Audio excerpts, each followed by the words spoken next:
Welcome back.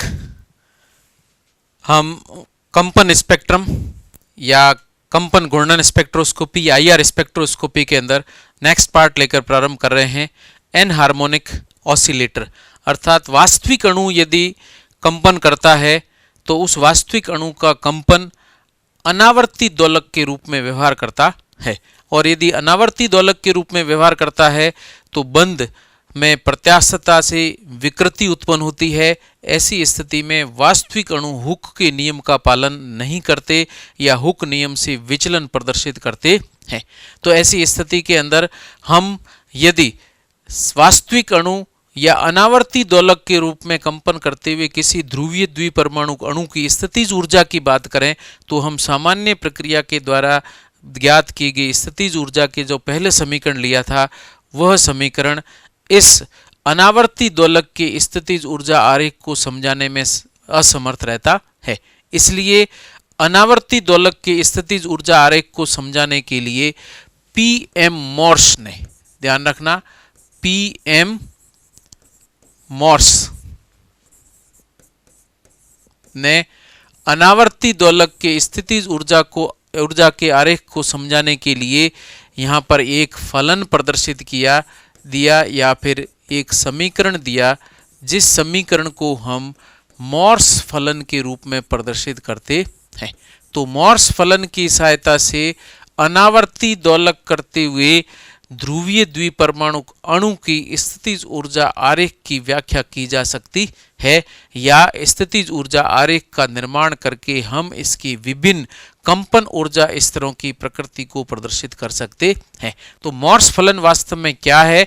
Moore's फलन की सहायता से हम स्थितिज ऊर्जा प्रदर्शित करते हैं, और स्थितिज ऊर्जा यहाँ पर बराबर होती है साम्य बंध विखंडन ऊर्जा के रूप में इसको प्रदर्शित किया जाता है। और साम्य बंध विखंडन ऊर्जा के साथ में हम इसको प्रदर्शित करें तो 1 माइनस एक्सपोनेंट या चर घातांक, जिसमें हम कांस्टेंट ए प्रदर्शित करते हैं, into R equilibrium minus R bracket बंद, फिर ब्रैकेट बंद करके हम स्क्वायर के रूप में इसको दर्शाते हैं, जिसके अंदर दिया गया डी इक्विलिब्रियम जो है यह साम्य विखंडन ऊर्जा को प्रदर्शित करता है, तथा यहाँ पर ए जो दिया गया ये कांस्टेंट है, आर इक्विलिब्रियम साम्य बंध लंबाई को दर्शाता है, आर कंपन के समय जो बंध लंबाई है उसको प्रदर्शित करता है। तो ऐसी स्थिति में ये जो संबंध है इसी को हम पीएम मॉर्स फलन के रूप में प्रदर्शित करते हैं। एग्जाम में प्रत्यक्ष प्रश्न आता है कि मॉर्स फलन क्या है, प्रदर्शित कीजिए, तो आपको सूत्र लिखना है। सूत्र के साथ में जो स्थिरांक दिए गए हैं उनको भी दर्शाना है। तो स्थितिज ऊर्जा में जो डी इक्विलिब्रियम लिया गया है यह यहाँ पर साम्य बंध विखंडन ऊर्जा को प्रदर्शित करता है। तो यहाँ पर आप इसका मान लिख दें या प्रक्रिया लिखें कि ये साम्य बंध विखंडन ऊर्जा है। इसके साथ में यहाँ पर ए जो दिया गया है यह नियतांक है, और इस नियतांक का मान निश्चित होता है जो कि है वर्गमूल बल नियतांक अपॉन 2d के रूप में इसको प्रदर्शित करते हैं। और यहाँ जो d प्रयुक्त किया गया है यह बंध लंबाई को दर्शाता है।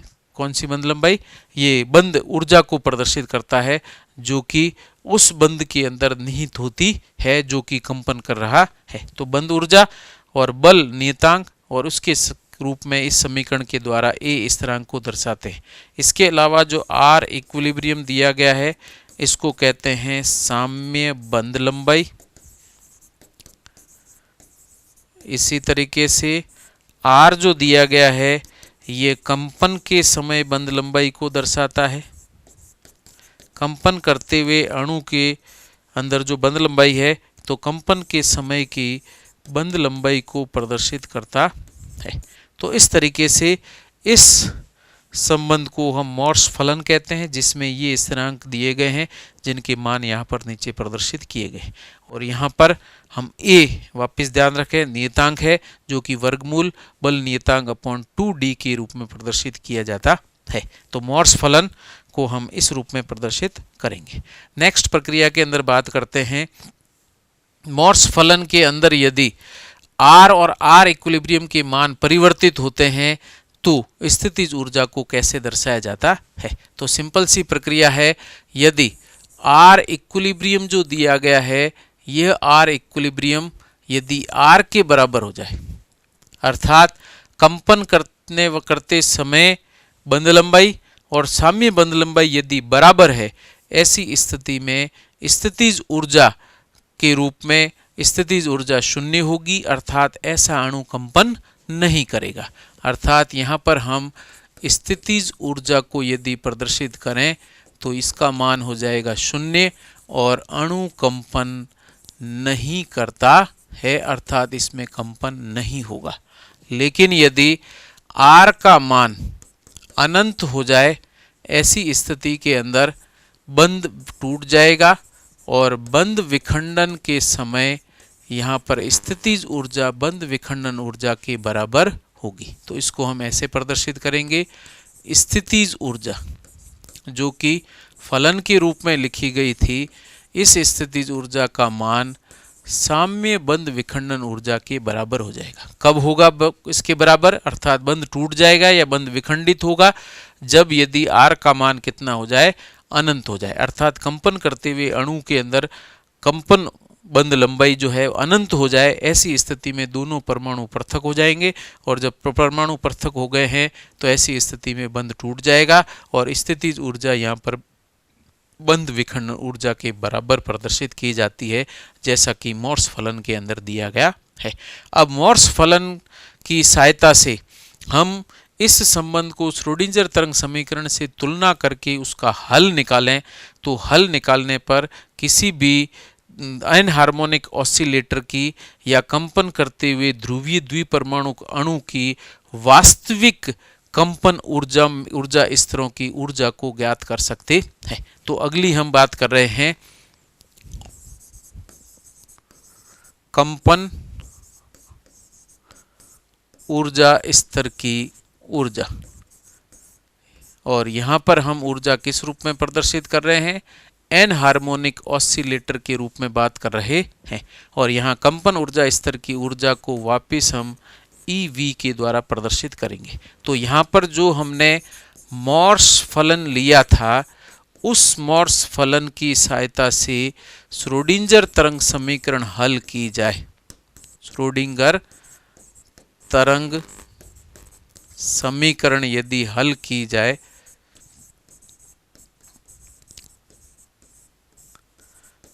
तो हमारे पास में उस कंपन ऊर्जा स्तर की ऊर्जा आ जाएगी और उपयुक्त समीकरण मोर्स फलन को हल करने के बाद में जो कंपन स्तर की कंपन ऊर्जा प्राप्त होगी EV, इसका मान होगा V + 1/2 hc omega E bar minus V + ½ whole square HCXE omega E bar plus V + ½ power cube into HCYE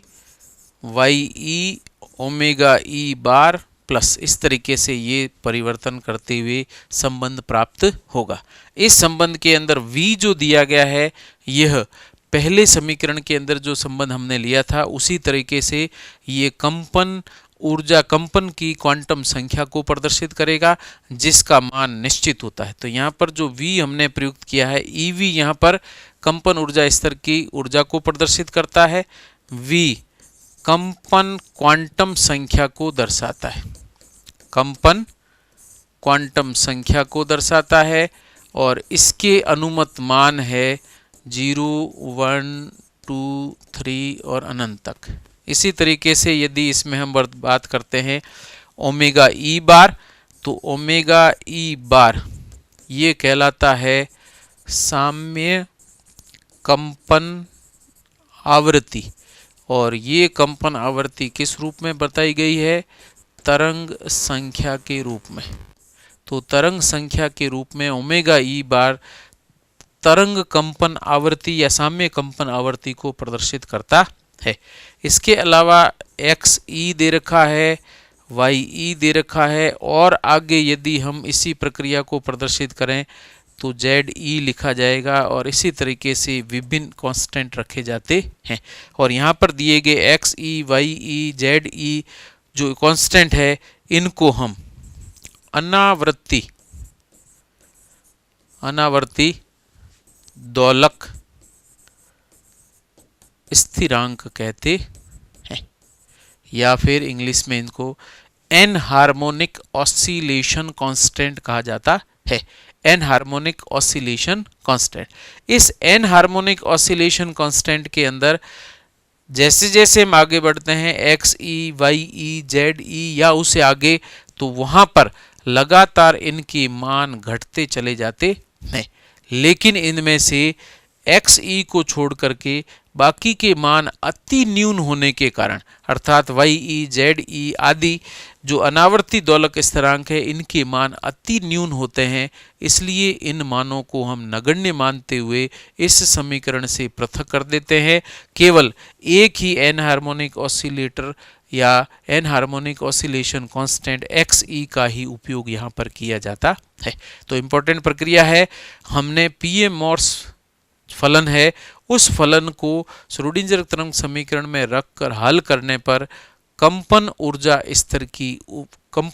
को ज्ञात किया, और कंपन ऊर्जा को ज्ञात करने पर जो विभिन्न कंपन या अनावर्ती दोलक स्थिरांक प्राप्त हुए हैं, इन स्थिरांकों को अगर उच्च मानों के या उच्च निम्नतम मान युक्त तो विभिन्न जो वाई ई, जेड ई आदि स्थिरांक है, इनके न्यून मानों को यदि हटा दिया जाए या नगण्य कर दिया जाए, तो हम किसी भी द्विध्रुवीय या ध्रुवीय द्विपरमाणु अणु के किसी कंपन स्तर की ऊर्जा को प्रदर्शित करने के लिए सरल समीकरण काम में लेते हैं। तो ये जटिल समीकरण है। जटिल समीकरण को सरल करने के लिए हम यहाँ पर उच्च अनावर्ती दोलक स्थिरांक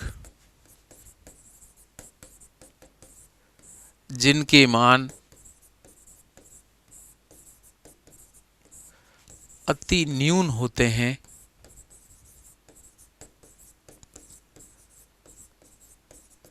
उसे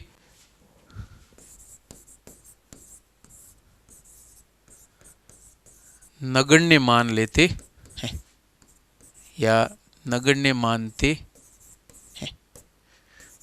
अतः जो कंपन स्तर की ऊर्जा है, उस कंपन स्तर की ऊर्जा या वाइब्रेशनल एनर्जी को हम सरलतम सूत्र के रूप में ऐसे प्रदर्शित करते हैं, V plus half h c omega e bar minus V plus half का होल स्क्वायर एच सी और एक्स ई ओमेगा ई बार।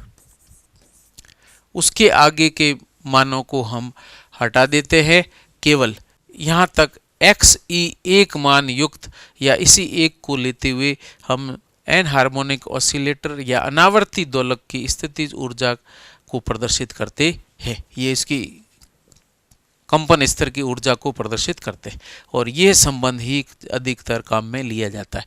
लेकिन यहाँ पर यदि हम ऊर्जा की जगह अर्थात कंपन ऊर्जा की जगह यदि कंपन के रूप में तरंग संख्या प्रदर्शित करें, तो ये समीकरण परिवर्तित हो जाता है। तो चूंकि हम जानते हैं कि ऊर्जा, कंपन ऊर्जा हो चाहे कोई भी ऊर्जा हो, यह H c omega e bar के रूप में यदि मैं प्रदर्शित करता हूँ, या फिर हम इसको ऐसे सामान्य ऊर्जा के रूप में प्रदर्शित करें, तो ऊर्जा होती है एच सी और ओमेगा ई बार के बराबर। और यदि मैं इसको यहाँ पर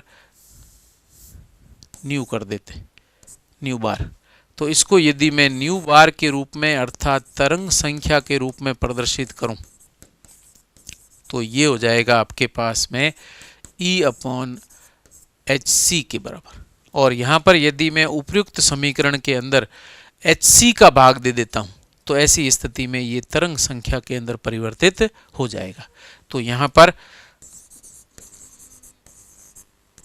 कंपन स्तर की तरंग संख्या, पहले हमने ऊर्जा प्रदर्शित की थी। अब उसकी जगह यदि तरंग संख्या प्रदर्शित की जाए तो तरंग संख्या न्यू बार, और यहाँ पर v लिख रहा हूँ, ये वाइब्रेशन के लिए है या कंपन के लिए इसको v प्रदर्शित किया गया या कंपन की क्वांटम संख्या के रूप में लिखा गया।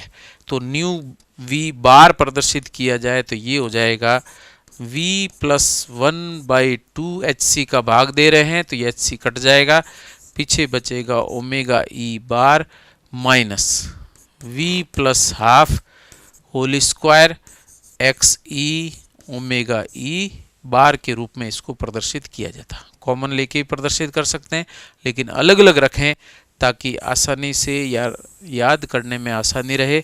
तो हम तरंग संख्या के रूप में किसी भी कंपन स्तर की तरंग संख्या को इस समीकरण के द्वारा प्रदर्शित करते हैं, जिसमें v कंपन क्वांटम संख्या को प्रदर्शित करता है तथा एक्स ई यहाँ पर एन हार्मोनिक ऑसिलेशन कांस्टेंट या अनावर्ती दोलक स्थिरांक को दर्शाता है, और ओमेगा ई बार साम्य कंपन आवृत्ति को प्रदर्शित करता है जो कि तरंग संख्या के रूप में लिखी गई है।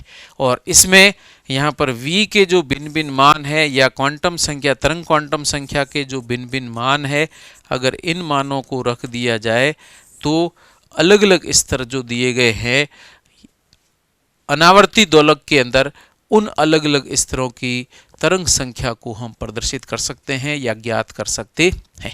इसमें v के भिन्न भिन्न मान रखने पर जो भी मान आएंगे वो मैं डायग्राम के रूप में प्रदर्शित करता हूं, और उस डायग्राम को हम यहाँ पर मोर्स स्थितिज ऊर्जा आरेख कहते हैं, जो कि स्थितिज ऊर्जा आरेख के सूत्र जो प्रदर्शित किया गया था उसकी सहायता से यदि आरेख प्रदर्शित किया जाए अंतर्नाभिक की दूरी और स्थितिज ऊर्जा के रूप में, तो उसके अंदर आरेख इस तरह का प्राप्त होता है, जिसे हम कहते हैं मोर्स स्थितिज ऊर्जा आरेख या मोर्स पोटेंशियल एनर्जी कर्व के रूप में इसको प्रदर्शित करते हैं। और मोर्स पोटेंशियल एनर्जी कर्व को यदि दर्शाया जाए तो एक्स एक्सिस पर हम अंतर्नाभिकीय दूरी लेते हैं, आर के रूप में प्रदर्शित की जाती है, और वाई एक्सिस पर हम स्थितिज ऊर्जा प्रदर्शित करते हैं, स्थितिज ऊर्जा को दर्शाते हैं। और यहाँ पर यदि आलेख प्रदर्शित किया जाए तो इस तरह का आलेख प्राप्त होता है यहाँ पर, और यहाँ पर कंपन करते हुए ध्रुवीय द्विपरमाणु अणु में पहला स्तर यहाँ होगा, फिर दूसरा स्तर यहाँ होगा, तीसरा स्तर यहाँ होगा, चौथा स्तर यहाँ होगा। इस तरीके से भिन्न भिन्न स्तर प्राप्त होते हैं, और इन स्तरों के अंदर लास्ट में ऐसी स्थिति आ जाती है बिल्कुल नज़दीक स्तर हो जाते हैं, और यहाँ आने के बाद में ये बंध विखंडित हो जाता है। तो ऐसी स्थिति में सबसे नीचे की जो लाइन दे रखी है इसको हम लिखेंगे क्वांटम संख्या v बराबर 0, सेकंड में लिखेंगे 1, फिर लिखेंगे 2, फिर लिखेंगे 3, इस तरीके से 4। अर्थात जैसे जैसे हम नीचे से ऊपर जाएंगे इनके मध्य का अंतराल है धीरे धीरे कम होता चला जाता है, और इस स्थान पर आने पर क्या हो जाएगा, बंध विखंडित हो जाता है।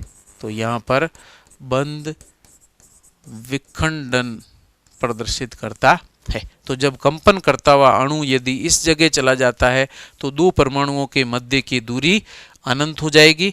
ऐसी स्थिति में क्या होगा, बंध टूट जाएगा या विखंडित हो जाएगा, अर्थात आर जो दिया गया है वो अनंत हो जाएगा और बंध यहाँ पर टूट जाता है, अर्थात स्थितिज ऊर्जा तो दी गई है जो बंध विखंडन ऊर्जा के बराबर हो जाती है। इसके अलावा यदि हम इसमें प्रदर्शित करें v बराबर 0, तो v0 स्तर की जो तरंग संख्या है उसको हम कैसे प्रदर्शित करेंगे, v का मान अगर 0 कर दिया जाए तो ये बचेगा omega e bar divided by 2 minus second वाले में वापस ये था v plus half omega e बार, तो यहाँ पर v प्लस हाफ में v की जगह 0 कर दिया तो पीछे हाफ बचेगा, जो omega e bar divided by 2 minus v plus half का होल स्क्वायर है, और v प्लस हाफ का होल स्क्वायर में v यहाँ पर वापस हमने 0 रखा, तो 1/2 का होल स्क्वायर हो जाएगा 1/4, और x e omega e bar divided by 4 के रूप में इसको प्रदर्शित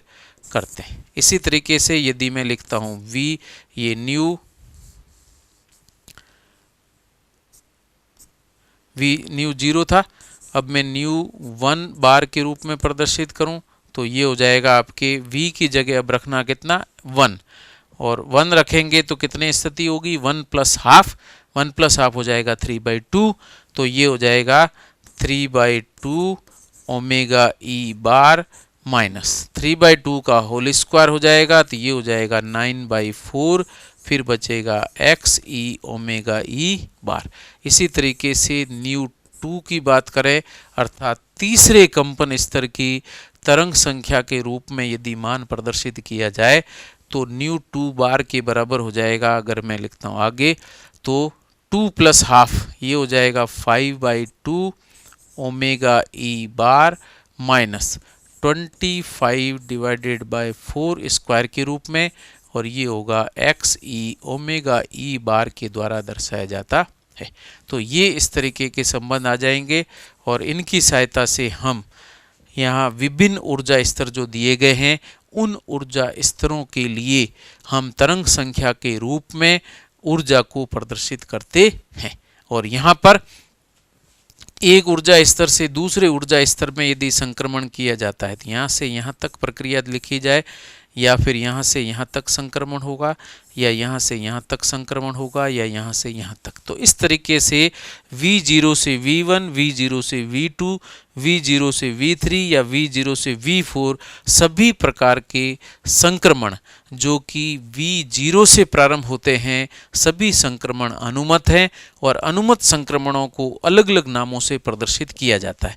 यदि संक्रमण हम इस तरीके से प्रदर्शित करते हैं कौन सा है, तो और उसका मैं यहाँ पर नाम लिखता हूँ, तो ये आपको ध्यान रखना है। यदि v बराबर 0 से v बराबर 1 में संक्रमण होता है तो इसे हम मूलभूत बैंड कहते हैं। तो मूलभूत बैंड कहा जाता है, मूलभूत संक्रमण है, और मूलभूत संक्रमण से स्पेक्ट्रम में मूलभूत बैंड या फंडामेंटल बैंड प्राप्त होता है। मैं यहाँ पर इंग्लिश भी लिख देता हूँ, फंडामेंटल बैंड प्राप्त होता है। इसी तरीके से यदि v बराबर 0 से v बराबर 2 में संक्रमण होता है तो इसको हम प्रथम ओवरटोन कहते हैं या फर्स्ट ओवरटोन कहा जाता है। फर्स्ट ओवरटोन कहते हैं। इसी तरीके से v बराबर 0 से v बराबर 3 की बात की जाए, अर्थात तीसरा संक्रमण जो दिया गया है, पहला दूसरा तीसरा v0 से v3 में, तो v0 से v3 में संक्रमण को हम कहते हैं द्वितीयक ओवरटोन या सेकेंडरी ओवरटोन या सेकंड ओवरटोन। तो इस तरीके से आगे और बढ़ें तो थर्ड ओवरटोन, फोर्थ ओवरटोन, इसी तरीके से आगे बढ़ती जाएगी। मूलभूत बैंड कब बनेगा? v0 से v1 संक्रमण में, प्रथम ओवरटोन v0 से v2 में संक्रमण, और अगर द्वितीय ओवरटोन की बात की जाए तो v0 से v3 के मध्य यदि संक्रमण होता है या ऊर्जा स्तरों के अंदर संक्रमण होता है तो इससे जो बैंड प्राप्त होगा उसे हम द्वितीयक ओवरटोन बैंड कहते हैं। तो इस तरीके से मूलभूत बैंड, प्रथम ओवरटोन बैंड और द्वितीय ओवरटोन बैंड इन संक्रमणों से प्राप्त होते हैं। इसके अलावा भी यदि आप कहें तो संक्रमण संभव है, लेकिन उसमें मैं स्थिति यदि बात करता हूँ v1 से v2 में भी संक्रमण हो सकता है। तो इस प्रकार के संक्रमणों को हम क्या कहते हैं? तो यदि 0 से प्रारंभ होता है कोई संक्रमण तो उसमें 0 से 1 को हम कहते हैं मूलभूत, 2 में जाता है तो उसे कहते हैं फर्स्ट ओवरटोन, 0 से 3 में जाता है तो सेकंड ओवरटोन, ऐसे ही थर्ड ओवरटोन, फोर्थ ओवरटोन, ये नामकरण किए जाते हैं। लेकिन यदि v1 से संक्रमण प्रारंभ हो तो v1 से यदि संक्रमण प्रारंभ होता है तो उससे हम हॉट बैंड के रूप में प्रदर्शित करते हैं। क्या नाम होता है? Hot band. तो यहाँ पर मैं आपको एक अगली प्रक्रिया प्रदर्शित करता हूँ।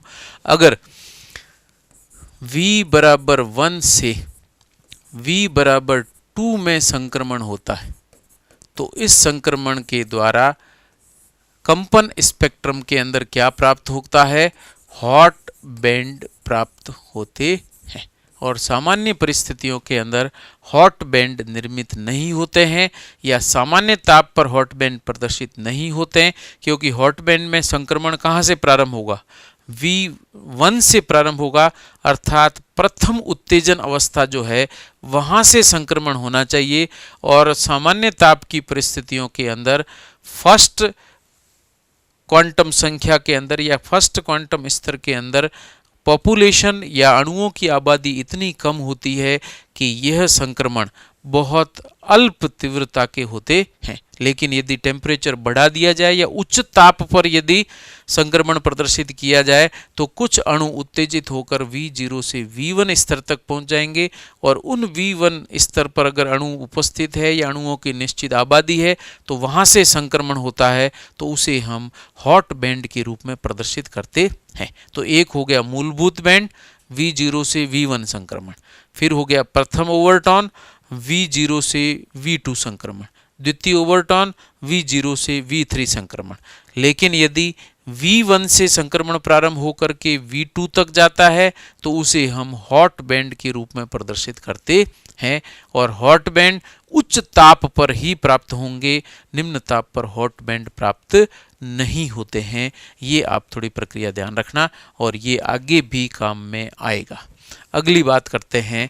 तो इस तरीके से संक्रमण और उनकी ऊर्जा प्रदर्शित की गई। अब मैं बात करता हूं संक्रमण और कैसे ज्ञात किए जाते हैं, उनकी प्रकृति क्या है और उनकी तीव्रता कैसे निर्धारित होती है। तो नेक्स्ट हेडिंग आएगा यहाँ पे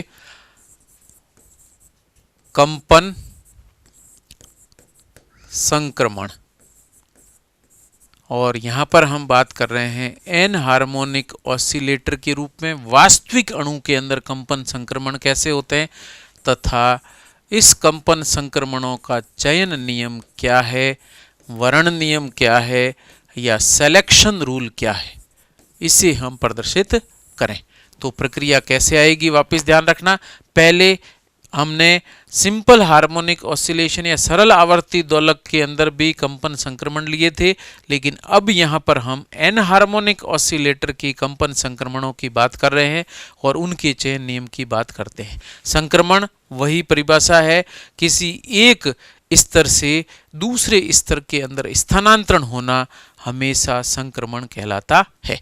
यह संक्रमण वास्तव में वास्तविक संक्रमण नहीं है, लेकिन अणु एक निश्चित मात्रा में ऊर्जा अवशोषित करके अपने कंपन के अंदर परिवर्तन दर्शाता है और उसी को हम यहाँ पर किस रूप में संक्रमण के रूप में प्रदर्शित करते हैं और वो भिन्न ऊर्जा स्तर के रूप में हम कैलकुलेट करके दर्शाते हैं या गणना करके दर्शाते हैं। तो यहाँ कंपन संक्रमण एन हार्मोनिक ऑसिलेटर के अंदर और उनका चयन नियम।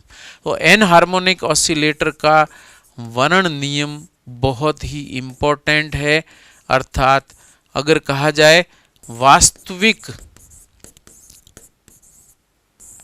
कंपन का चयन नियम तो भी सेम है, एन हार्मोनिक ऑसिलेशन होता है तो उसका वर्ण नियम वही रहेगा। तो चयन नियम यहाँ पर होगा एक स्तर से दूसरे स्तर के मध्य संक्रमण और उसमें +-1 भी अलाउड है, +-2 भी अलाउड है, +-3 भी अलाउड है। इस तरीके से सभी प्रकार के संक्रमण अलाउड होते हैं। जैसे हार्मोनिक ऑसिलेटर के अंदर या हमने कहा था सरल आवर्ती दोलक के रूप में प्रदर्शित किया था, वहाँ पर केवल एक ही संक्रमण अलाउड थे या अनुमत थे, लेकिन यहाँ पर लगभग सभी प्रकार के संक्रमण अलाउड हैं, जिसमें +-1 जो होता है उसको ओवरटोन के रूप में प्रदर्शित करते हैं, ये मूलभूत बैंड के रूप में प्रदर्शित करते हैं, और +-2 जो दिया गया है 0 से यदि प्रारंभ होता है तो ओवरटोन के रूप में, आगे भी 0 से प्रारंभ होता है ओवरटोन के रूप में। लेकिन यदि +-1 में भी 0 की बजाय 1 से प्रारंभ होता है तो उसे हम हॉट बैंड के रूप में प्रदर्शित करते हैं। और जैसे जैसे हम बाएं से दाएं चलते हैं वैसे वैसे संक्रमण के अंदर चयन नियम की जो संभावना है घटती चली जाती है और संक्रमण की तीव्रताएं या उसकी इंटेंसिटी या तीव्रता है निरंतर घट करके अति न्यून की ओर विस्थापित होती है। तो चयन नियम सिंपल पूछे तो एनहार्मोनिक ऑसिलेटर या वास्तविक कंपन करते हुए द्विध्रुवीय या ध्रुवीय द्विपरमाणुविक अणु का चयन नियम हम इस रूप में प्रदर्शित करते हैं। और इसके अंदर यदि कंपन संक्रमण लिखा जाए तो मैं यहाँ पर बात कर रहा हूँ डेल्टा वी का मान यदि +-1 किया जाता है और +-1 में v बराबर 0 से v बराबर 1 में संक्रमण होता है, जिसमें v डैश में उच्च स्तर की बात करता हूँ। और यहाँ पर चूंकि v और v डैश जब जो प्रदर्शित कर रहे हैं उसमें यह दोनों ही v स्तर किस में होने चाहिए, एक ही इलेक्ट्रॉनिक स्तर के अंदर होने चाहिए। तो ये जितने भी संक्रमण है जिसमें n का मान स्थिर होना चाहिए या इसकी जगह हम कहते हैं इलेक्ट्रॉनिक स्तर सेम होना चाहिए, एक ही इलेक्ट्रॉनिक स्तर के भिन्न भिन्न कंपन स्तरों के मध्य संक्रमण, जिसको हम V0 से V बराबर 1 के रूप में प्रदर्शित करें तो इसको हम मूल बैंड कहते हैं या मूलभूत बैंड कहते हैं। और इस मूल बैंड है, इसकी तीव्रता हमेशा क्या होती है, तीव्रता उच्च होती है। इसी तरीके से यदि डेल्टा V बराबर +-1 के अंदर हम बात करें, वही +-1 की जगह मैं +-2 कर देता हूँ और संक्रमण V0 से V बराबर 2 में प्रदर्शित किया जाए तो इसको हम कहते हैं फर्स्ट ओवरटोन। और इसमें जो बैंड प्राप्त होगा फर्स्ट ओवरटोन बैंड कहा जाता है। और अगर +-3 की बात की जाए और इसके अंदर V बराबर 0 से संक्रमण हो V बराबर 3 में तो इसको हम कहते हैं सेकंड ओवरटोन बैंड। और जिसमें फर्स्ट ओवरटोन बैंड की तीव्रता कम होती है जबकि सेकंड ओवरटोन बैंड की तीव्रता अति न्यून होती है। कितनी होगी, अति न्यून होती है।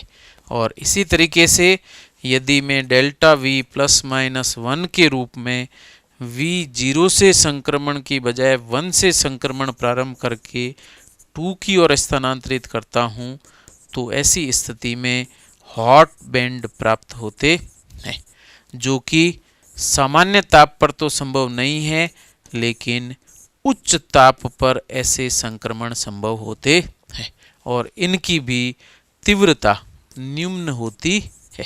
तो इनकी भी तीव्रता कम या न्यून होती है।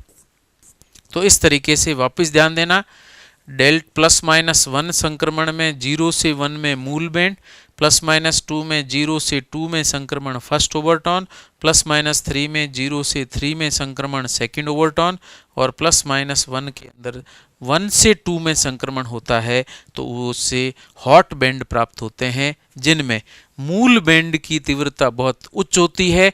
इसलिए फोटोग्राफिक प्लेट या कह दीजिए या स्पेक्ट्रम के अंदर यहाँ पर एकदम तीव्र बैंड प्राप्त होते हैं या स्पष्ट रूप से दिखाई देने वाले बैंड प्राप्त होते हैं। लेकिन जैसे जैसे फर्स्ट सेकंड ओवरटोन या हॉट बैंड की बात की जाए तो ये बिल्कुल धुंधले और हल्के दिखाई देते हैं और इससे उच्च संक्रमण अर्थात 3 के बाद वाले 4, 5, 6 + के संक्रमण जितने भी हैं ये कभी भी स्पष्ट दिखाई नहीं देते हैं। तो इस प्रकार से संक्रमण और संक्रमण से विभिन्न प्रकार के बैंड्स प्राप्त होते हैं। उनमें से मैं मूल बैंड की कुछ प्रक्रियाएं प्रदर्शित करता हूं, वो देखें। डेल्टा V बराबर +-1 और इससे प्राप्त होगा फंडामेंटल बैंड। और फंडामेंटल बैंड के अंदर ऊर्जा अगर मैं प्रदर्शित करता हूं संक्रमण के रूप में तो संक्रमण तरंग संख्या डेल्टा न्यू बार कहां से कहां तक, 0 से 1 के बीच में, तो ये आ जाएगा आपके न्यू बार 1 में से घटाना है न्यू बार 0। न्यू बार 1 का मान मैं वापस आपको समीकरण बता देता हूँ, जो हमने वहाँ प्रदर्शित की थी उसी में आपको मान रखना है। तो यहाँ पर ये समीकरण है, इसमें अगर मैं यहाँ 0 लिख रहा हूँ तो v का मान 0 हो जाएगा, v का मान 0 हो जाएगा। मान रखने पर जो संबंध आता है या तरंग संख्या आती है वो यहाँ पर सेकंड में प्रदर्शित की गई है। तो यहाँ पर न्यू 0 बार उसका मान दिया गया है, न्यू 1 बार का मान दिया गया है, न्यू 2 बार का मान दिया गया है। यदि संक्रमण न्यू 0 से न्यू 1 0 में अर्थात v0 से v1 में होता है तो इसमें से आपको इसको घटाना है और इस दोनों को अगर सब्सट्रैक्ट किया जाए तो संक्रमण की तरंग संख्या प्राप्त होती है। और यहाँ पर संक्रमण की तरंग संख्या क्या होगी वो मान के रूप में प्रदर्शित करते हैं। तो यहाँ पर मैं न्यू 1 बार का मान रख देता हूँ, डायरेक्ट में रख रहा हूँ मान, तो यहाँ पर हो जाएगा omega 3/2 omega e bar minus, और ये हो जाएगा यहाँ पर सेकंड के अंदर स्क्वायर है तो 9 हो जाएगा 4 एक्स ई ओमेगा ई बार। ये हो गया 1 का मान। इसमें से आपको घटाना है न्यू 0 तो ये हो जाएगा omega e bar divided by 2। आगे चूंकि माइनस है तो यहाँ पर आप प्लस लिख देंगे, मैं ब्रैकेट खोल के लिख रहा हूँ तो वहाँ हो जाएगा प्लस, और प्लस के अंदर अगर आप अलग से लिखना चाहें तो आप इसको ब्रैकेट में लिखें, माइनस करेंगे और खोल देंगे तो ये माइनस माइनस गुणा होके प्लस हो जाएगा। तो इसको हो जाएगा x e omega e bar upon 4, और ये v प्लस हाफ जो 1/2 था उसका होल स्क्वायर करें तो 1/4 हो जाएगा, और एक्स ई ओमेगा ई बार वहाँ पर पहले से उपस्थित है। अब इसमें से इसको घटाया जाए तो क्या मान प्राप्त होगा, 3/2 में से 1/2 सब्सट्रैक्ट करें तो पीछे बचेगा ओमेगा ई बार, और उसके बाद इसमें से इसको घटाया जाए तो चूंकि ये माइनस का चिन्ह है और इसको ब्रैकेट खोलेंगे तो ये हो जाएगा प्लस। तो इसमें से इसको घटाया जाए तो क्या स्थिति आ जाएगी, तो ये आ जाएगा आपके माइनस में। ये बड़ा अंक है या ज़्यादा मान है, इसमें से इसको घटाएंगे तो चिन्ह इसका लगेगा और ये हो जाएगा 2 एक्स ई ओमेगा ई बार। ये पहले संबंध को प्रदर्शित करता है। डेल्टा न्यू बार 0 से 1 संक्रमण को इस संबंध से प्रदर्शित करते हैं। अब ये आया कैसे, ये आप कैलकुलेट करना चाहें तो 9/4 एक्स ई ओमेगा ई बार में से घटा रहे हैं हम x e omega e bar divided by 4, LCM 4 ले लीजिए, 9 माइनस हो जाएगा यहाँ पर 1 और बाकी बचेगा कॉमन मैं ले लेता हूँ एक्स ई ओमेगा ई बार। तो 9 में से 1 सब्सट्रैक्ट करेंगे तो बचेगा 8/4 हो जाएगा 2 और बाकी ये कॉमन। तो ऐसी स्थिति में मान आएगा, इस तरीके से लिखा जाता है। और यह डेल्टा न्यू 0 से 1 ये फंडामेंटल बैंड के लिए तरंग संख्या को प्रदर्शित करता है जो संक्रमण तरंग संख्या है। तो इम्पोर्टेंट ध्यान रखना, फंडामेंटल बैंड या मूलभूत बैंड की संक्रमण तरंग संख्या है, की संक्रमण तरंग संख्या, और इसकी उच्च तीव्रता होती है और ये स्पष्ट रूप से बैंड निर्मित होता है। तो उच्च तीव्रता का स्पष्ट बैंड बनता है जिसका मान इस रूप में प्रदर्शित किया जाएगा। ये अगर आप प्रदर्शित करें तो ये आगे भी जरूरत पड़ेगी, इसमें से ओमेगा ई भी कॉमन लेके हम प्रदर्शित कर सकते हैं, और ये फंडामेंटल फ्रीक्वेंसी को प्रदर्शित करता है। तो ये जो मान है इसको हम फंडामेंटल ट्रांजिशन फ्रीक्वेंसी कहते हैं। क्या कहा जाता है, फंडामेंटल ट्रांजिशन फ्रीक्वेंसी या मूलभूत संक्रमण आवृत्ति कहा गया है, जो कि तरंग संख्या के रूप में लिखी गई। तो ये मूलभूत संक्रमण आवृत्ति, तो मैं लिख देता हूं मूलभूत लिखें या मूल लिख दें, मूल संक्रमण आवृत्ति को प्रदर्शित करता है जो कि तरंग संख्या के अंदर प्रदर्शित की गई है, तरंग संख्या के रूप में दर्शाई गई। अगर इसको ऊर्जा के रूप में लिखना है तो यहाँ पर hc और इधर भी hc से गुणा करें तो ये ऊर्जा के रूप में प्रदर्शित हो जाएगी। और इसी को हम फंडामेंटल ट्रांजिशन फ्रीक्वेंसी या फंडामेंटल ट्रांजिशन एनर्जी के रूप में भी प्रदर्शित कर सकते हैं। तो इस तरीके से यहाँ पर एन हार्मोनिक ऑसिलेटर की विभिन्न प्रक्रियाएं और उनके अंदर किस प्रकार से बैंड बनते हैं, कैसे संक्रमण होता है, किस तरीके से संक्रमण का चयन नियम क्या है, हॉट बैंड ओवरटोन्स किस तरीके से प्राप्त होती है, उसकी प्रक्रिया यहाँ पर प्रदर्शित की गई। अब आप इसकी जगह आप चाहें तो फंडामेंटल बैंड जिस तरीके से प्रदर्शित किया है उसकी जगह +-2 करके फर्स्ट ओवरटोन की कैलकुलेशन भी कर सकते हैं। इसी तरीके से हॉट बैंड की कैलकुलेशन भी कर सकते हैं। लेकिन संक्रमण ध्यान रखना है, हॉट बैंड में V0 से संक्रमण प्रारंभ होकर के 2 में जाएगा या G1 से प्रारंभ होकर के 3 में जाएगा। लेकिन यदि मैं बात करता हूँ ओवरटोन्स की तो फर्स्ट ओवरटोन में V0 से V2 में जाएगा, सेकंड ओवरटोन में V0 से V3 में संक्रमण होगा। तो हम यहाँ पर V3 बार में से न्यू न्यू 3 बार के रूप में या न्यू 0 बार के रूप में प्रदर्शित करेंगे। तो इसके मैं सामान्य प्रक्रिया आपको बता देता हूँ, कैलकुलेशन आप चाहें तो कैसे भी कर सकते हैं। अगर मैं बात करता हूँ फर्स्ट ओवरटोन की संक्रमण आवृत्ति,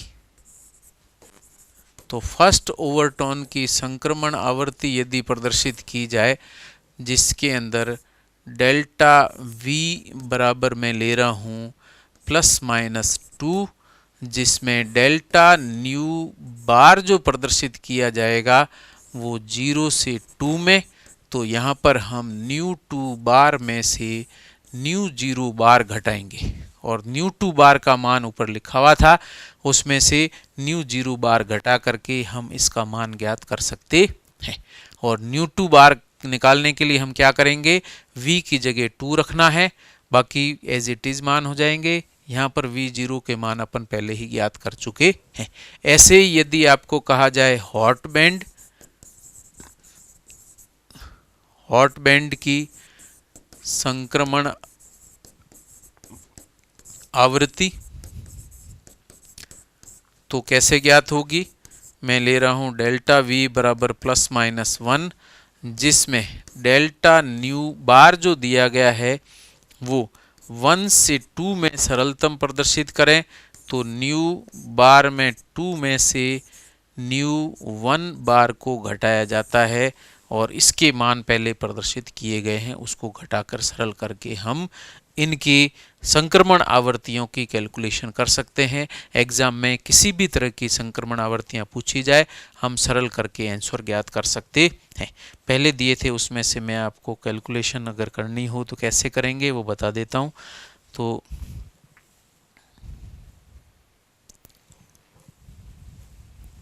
यहाँ पर दी हुई है, देखिए इसमें से इसको घटाया, फंडामेंटल बैंड बता, इसमें से अगर इसको घटा दूंगा तो क्या बनेगा, फर्स्ट ओवरटोन बनेगा।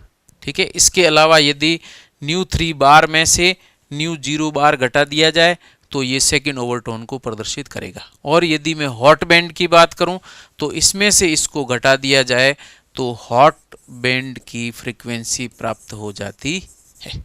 हॉट बैंड की फ्रीक्वेंसी कैसे आएगी, इसमें से न्यू 2 बार में से न्यू 1 बार को घटाने पर हॉट बैंड की फ्रीक्वेंसी प्राप्त होगी और ये न्यू बार 2 से 1 या 1 से 2 के संक्रमण को दर्शाता है और इसी को हम हॉट बैंड कहते हैं। डेल्टा V +-1 के रूप में हम प्रदर्शित करें, इसमें से इसको घटाएं तो अपने आप ही इसमें इसको घटाने इसमें घटाने जो मान आएगा वही हम कंपन आवृत्ति के रूप में प्रदर्शित करते हैं। तो इस प्रकार से यहाँ पर एन हार्मोनिक ऑसिलेटर की प्रक्रिया कंप्लीट हो जाती है और उसके बाद नेक्स्ट क्लास के अंदर हम प्रारंभ करेंगे कंपन और कंपन के साथ में घूर्णन भी अगर शामिल है तो कंपन घूर्णन स्पेक्ट्रोस्कोपी प्रारंभ करेंगे और उसमें कंपन और घूर्णन संक्रमण कैसे होते हैं और दोनों प्रक्रिया एक साथ हो तो ओपेनहाइमर अप्रोक्सीमेशन लगा करके हम किस तरीके से कंपन की आवृत्ति को कैलकुलेट करते हैं। Thank you so much.